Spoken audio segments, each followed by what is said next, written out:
Bonjour à tous et bienvenue dans cette deuxième capsule sur le théorème de Thalès. Alors aujourd'hui nous allons faire un peu d'histoire et essayer de comprendre comment Thalès de Milet a réussi à découvrir ce fameux théorème que nous étudions encore de nos jours. La légende raconte que lors d'un voyage en Égypte, Thalès était totalement émerveillé par des pyramides. Pharaon lui lança le défi suivant, de déterminer la hauteur de l'une d'elles.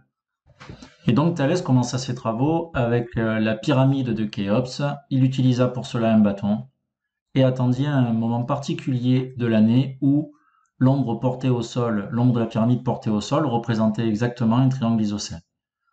À ce moment-là, il prit quelques mesures, l'ombre du bâton porté au sol, qui était de 5 coudées, et la mesure du bâton qui était de 3 coudées. Alors il faut savoir que à l'époque, une coudée royale était la mesure, et donc ça correspondait à 52 cm.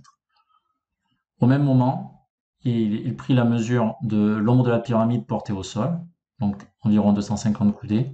Il était capable, bien entendu, de mesurer un côté de la base de la pyramide, c'était la base carrée, donc 436 coudées, et donc le demi-côté, donc, qui est la moitié de 436, 218 coudées.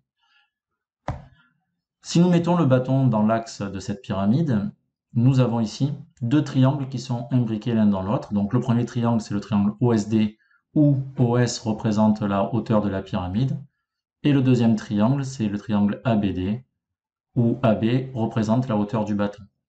Allez, intéressons-nous à ces triangles plus particulièrement, et donc nous pouvons déjà évaluer la mesure du côté OD, qui est la somme de 218 et 250 coudées, c'est-à-dire 468 coudées. Il s'avère que les triangles OSD et ABD sont des triangles semblables. En effet, ils possèdent au moins deux couples d'angles de même mesure. Donc s'ils sont semblables, ça veut dire que les mesures des côtés homologues sont proportionnelles. Allez, mettons dans un tableau de proportionnalité les côtés homologues correspondants. Alors dans le triangle SOD, commençons par le côté OD. Son côté homologue dans le triangle ABD, c'est le côté BD.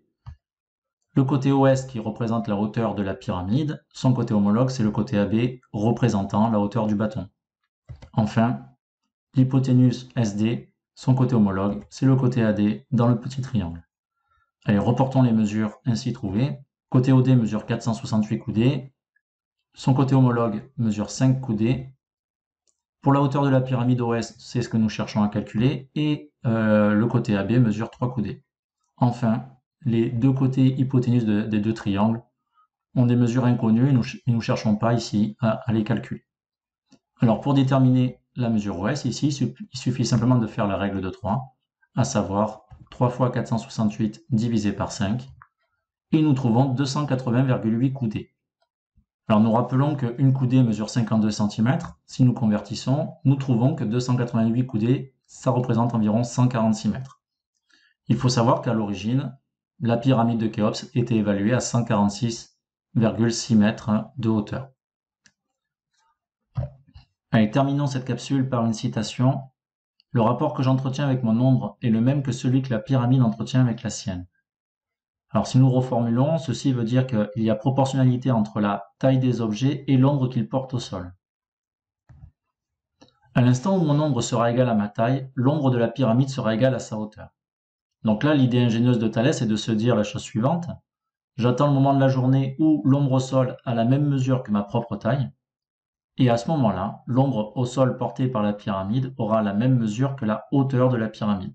C'est comme ceci que on peut trouver assez facilement la hauteur de la pyramide. Voilà, cette capsule vidéo s'achève ici. J'espère que tu as pu comprendre un petit peu l'origine de ce théorème de Thalès que tu vas étudier par la suite. Allez, je te dis d'ailleurs à très vite pour de nouvelles capsules sur ce thème.